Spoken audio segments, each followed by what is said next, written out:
What is up, my friends, and welcome back to Hobble Creates. My name is Hobble, and in the last episode we went ahead and built ourselves a cobblestone generator right behind me.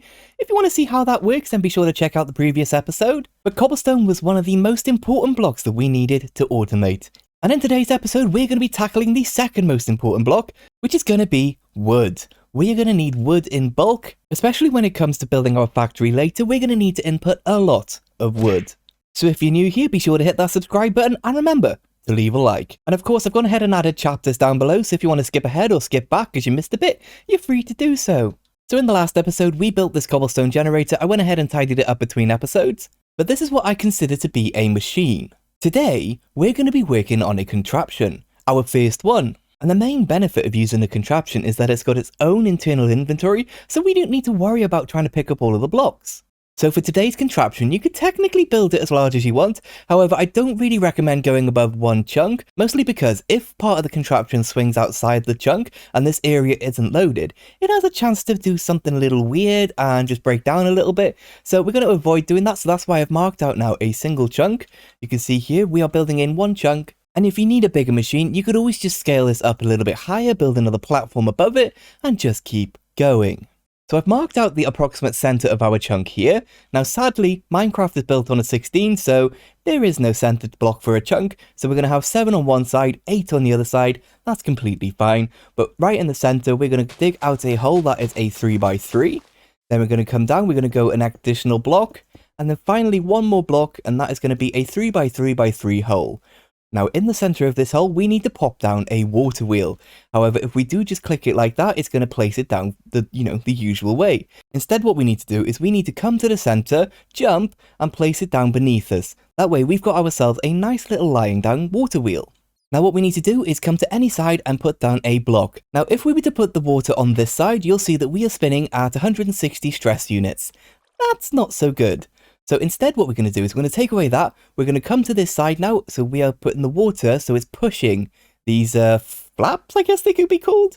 But if we do that, you'll see that we're now generating the 256 stress units that we're kind of used to seeing. Now the next block we're going to place down is technically optional, however I am going to future-proof this a little bit, just in case on the rare occasion that we do get enough wood, we would want a way to kind of turn this machine off. So on top of here, we're going to pop down a clutch.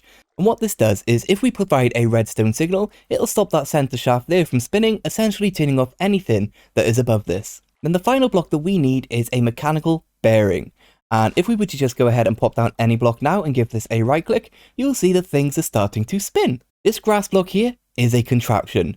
Not a very good one. It's kind of pretty, I guess. It kind of spaces out a little bit, but that's not what we need. That's an example. Now what we can do is we can go ahead and fill this hole in, making sure that we leave one block gap. That way we can actually access our bearing to assemble our contraption. Now we need to get ourselves a radial chassis and some super glue. And on top of our mechanical bearing, we're going to pop down 2 radial chassis. Now we're going to swap over to a linear chassis and we're going to bring this out 6 blocks. That's 1, 2, 3, 4, 5 and 6, making sure we leave one block gap to the edge of the chunk. That way when we put our interface on, it's not going to be outside the chunk and spinning. And now what we need to do is we need to turn this machine on and check out which way it is spinning. So we are spinning anti-clockwise. Okay, so let's go ahead and turn this off. So now that we know that we're going anti-clockwise, we're going to come to the side that's facing where it spins. We're going to break out these blocks here. We need to re-equip our super glue, and on the underside here, we're going to add in some mechanical saws, which is actually a fairly cheap craft considering how useful this block is. And on the underside of our linear chassis, we're just going to pop down 6 of our mechanical saws. Then we're going to take one more radial chassis and we're going to just pop it down right here. Now on this radial chassis, we need to pop down a deployer. And to do that, we're going to come right up against it, looking up, right click and add the deployer. Now moving across, we need to come to the side of our deployer, make sure we're pretty much right underneath it. That way we're going to make sure that our hands are facing down. We're going to do that all the way across for all of the saws that we have got, like so. And as I mentioned, the reason that we're using a contraption is that it has got its own internal inventory. But let's head around to the back now and we're going to add down a couple of barrels. That's going to give us a larger inventory on the inside, and that means that we're going to need to service this machine a lot less frequently. However, it's going to bug me if the barrels are facing that way, so let's see if we can get them all facing the right way. Very nice. And then the final block we need to add is a portable storage interface, which is going to allow us to access this inventory while it's still a contraption. And to make it easy, we're just going to pop it onto the end over here.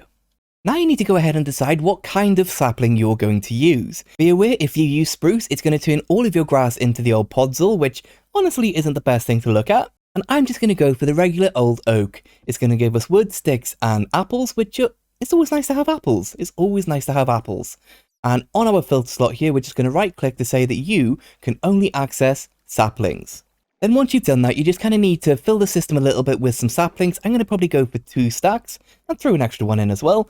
And this is technically now working. And we can see it in action if we go ahead and enable that now. All of the saplings get planted. And it looks like 2 stacks wasn't quite enough.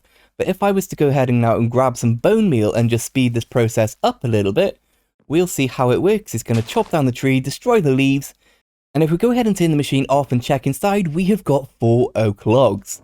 Now, having a contraption to get us wood is great, however, it's completely useless if we don't make a way to pull the items out and send them off to automation. So we're going to come right up to our portable storage interface now. We're going to go 1 block, 2 blocks, and right here, that's where we need to put down a second portable interface. So it's a 2 block gap between them, because this will come out 1 block, that'll come out 1 block, and they'll meet in the middle and take things away. Now from our interface, I've gone ahead and run another belt, and from here you're going to need to use a brass funnel. Now you need to use brass because we're going to want a way to say, do not pull out the saplings. We want the saplings to stay inside for now.